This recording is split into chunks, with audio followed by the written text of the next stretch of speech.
Sa aking pagpamalagi dito sa bayan ng Tagbilaran, Bohol, naisipan kong pasyalan ang plaza na malapit lang sa simbahan ng katedral. Pero bago ang lahat, tinutulungan ko muna si Papa sa kanyang araw-araw na ginagawa, ang pag-exercise. Nagiging rutina ni Papa ang kanyang pag-exercise mula nung na-stroke siya. Medyo mahina at under recovery pa ang kanang bahagi ng katawan ng aking Papa. Sipag at tiyaga ang aming ginagawa sa pag-exercise araw-araw. Samahan ng pagdarasal at kami ay umaasa sa kanyang pagka-recover. Huwag lang tayo mawala ng pag-asa na sa Diyos ang awa, na sa tao ang gawa. Ngayon ay pinasakay ko na si Papa sa wheelchair para ibang routine na naman ang aming gagawin sa labas ng bahay.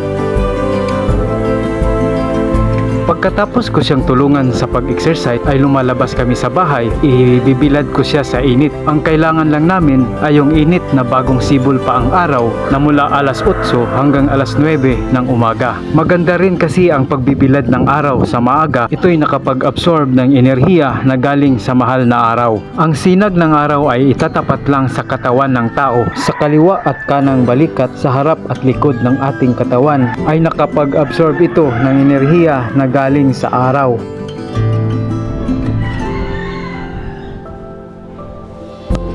Dito sa bahay ay kasama din namin si Mama. Kumusta? Kumusta? Kumusta? Naulaw si Mama? Naulaw. Ana? Uy, do.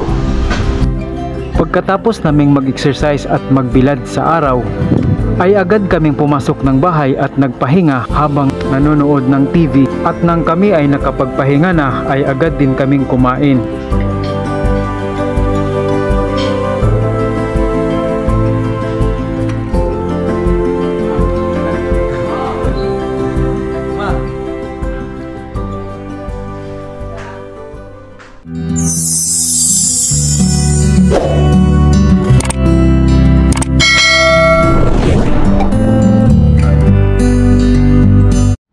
Ngayon ay pupuntahan natin ang plaza ng Tagbilaran at simbahan ng katedral.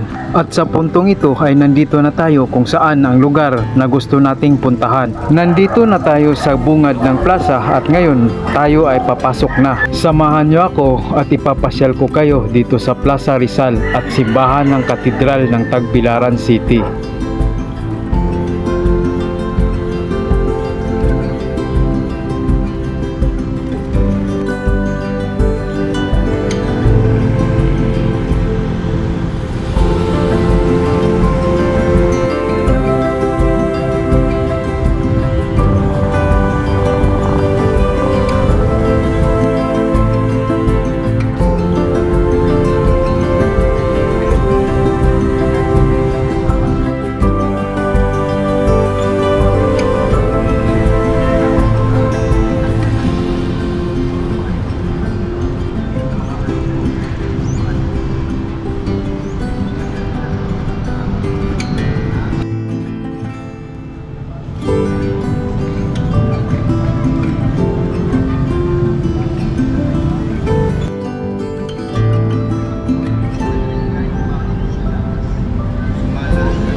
Ngayon ay pasyalan natin ang simbahan ng katedral dito sa Tagbilaran City. Dito sa harap ng simbahan ay may nakita akong nagtitinda ng gulay at agad kong nilapitan.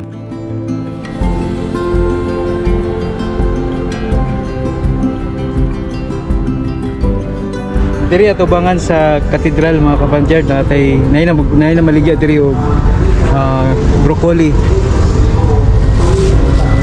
pipino 60 pesos, kamatis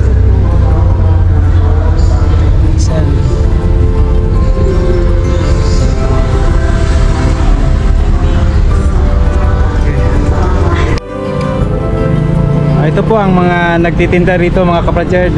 Maraming salamat po. Maraming salamat po. Thank you. Okay, bye.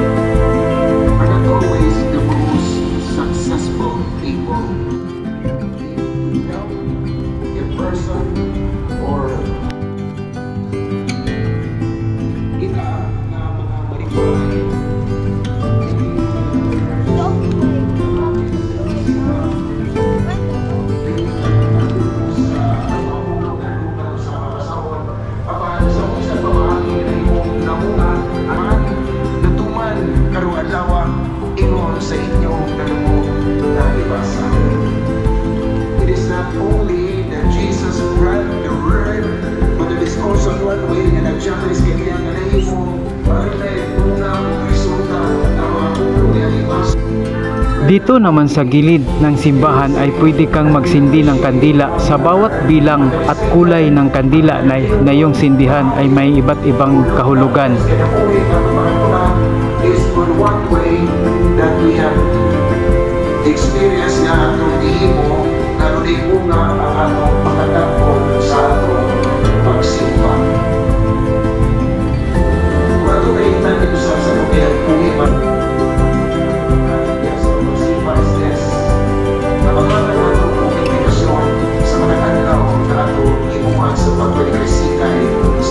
dito ka magsisindi sa mga nabibili mong kandila. Sa bawat bilang at kulay sa nabili mong kandila ay may kanya-kanyang kahulugan.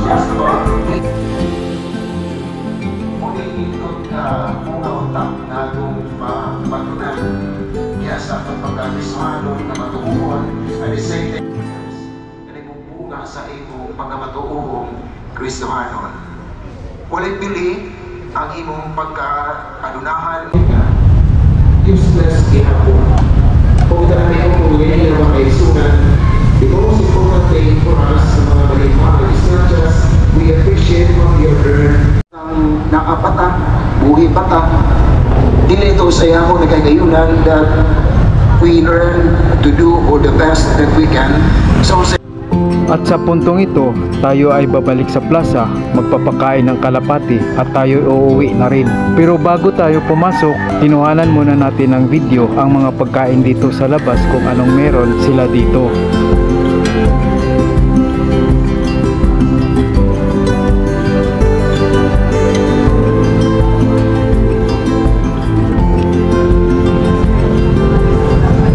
Pila man iti. Kasi pakaon na rin mga langgam.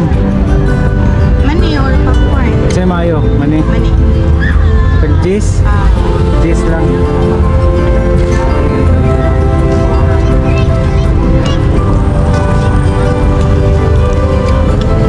Bungila gamay niya. Ha? Bungila gamay niya. Pagkutag man sa imo.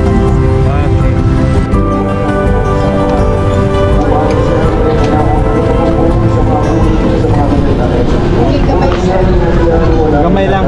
Pagkutag man sa imo. Sige.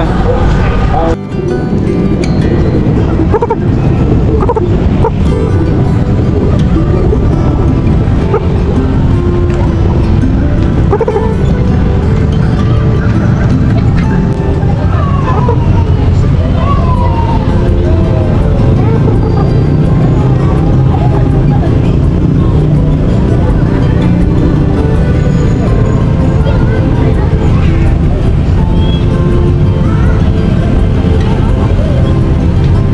Hindi lumalapit mga ka-Francard, natakot sa akin.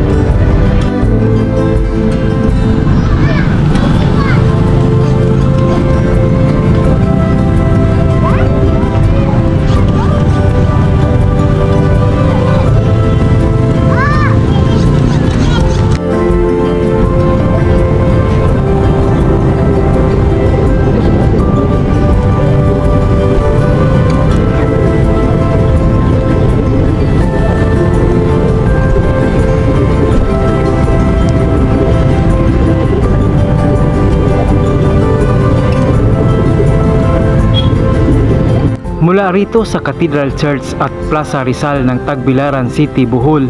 At ito ang front yard ni Joe. Yun lang po mga ka-front yard. Maraming salamat po sa inyong pagpanood. Ingat po kayo lagi. God bless. Bye-bye.